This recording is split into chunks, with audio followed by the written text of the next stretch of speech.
Hello, good evening, जय श्री कृष्णा।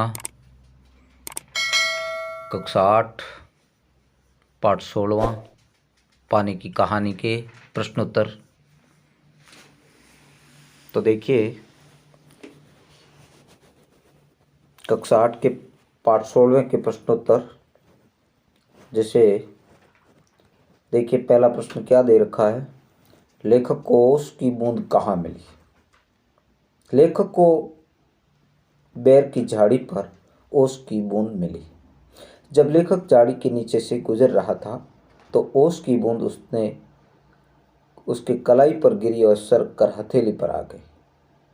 ये ओस की बूंद मिलने का कारण। ओस की बूंद। दूसरा, ओस की बूंद क्रोध और घृणा से क्यों कांप उठी। पेड़ों द्वारा जल की बूंदों को बलपूर्वक धरती के भूगर्भ से खींच लाना व उनको खा जाना, अर्थात पौधे जमीन से जल प्राप्त कर स्वयं के लिए पानी का प्रबंध करते हैं व कुछ को पृथ्वी के भूगर्भ से बाहर निकालकर पृथ्वी पर ओस के रूप में ले लेते हैं, जिसे याद करते ही बूंद क्रोध और घृणा से कांपने लगी। अब तीसरा क्वेश्चन है, देखिए, हाइड्रोजन और ऑक्सीजन को पानी ने अपना पूर्वज पुरखा क्यों कहा। आपको पहले भी बताया था मैंने कि हाइड्रोजन और ऑक्सीजन दोनों की रासायनिक अभिक्रिया के कारण जल का निर्माण होता है, इसके कारण पूर्वज कहा है। लेकिन अब देखो विस्तृत इसका प्रश्नोत्तर उत्तर देखिए इसका। जब ब्रह्मांड में पृथ्वी और उसके साथी ग्रहों का उद्भव भी नहीं हुआ था, तब ब्रह्मांड में हाइड्रोजन और ऑक्सीजन दो गैसें सूर्यमंडल में लपटों के रूप में विद्यमान थी।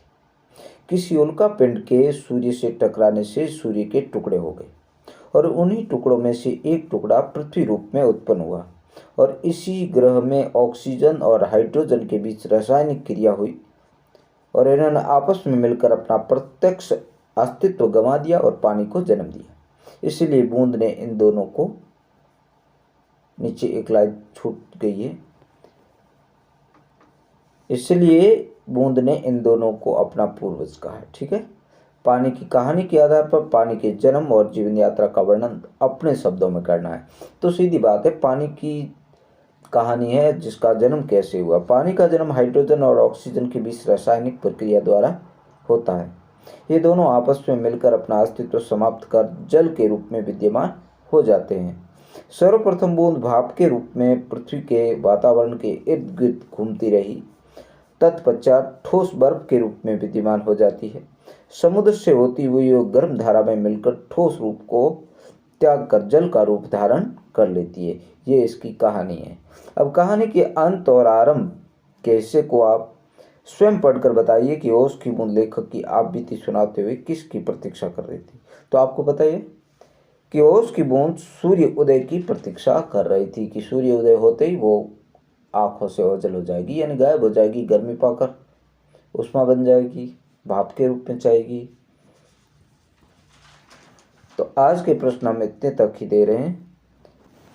अब देखिए, खास प्रश्न इससे आगे भी हम देने वाले हैं, जिससे थोड़ा ध्यान रखना, क्योंकि सेकंड भाग अतिशीघ्र देने वाला हूँ, जिसके अंदर आपके बाकी वाले प्रश्न लेके हाजिर होऊंगा, जिसमें क्रिया विशेषण से संबंधित कुछ व्याकरण से संबंधित जानकारी देंगे। जय हिंद।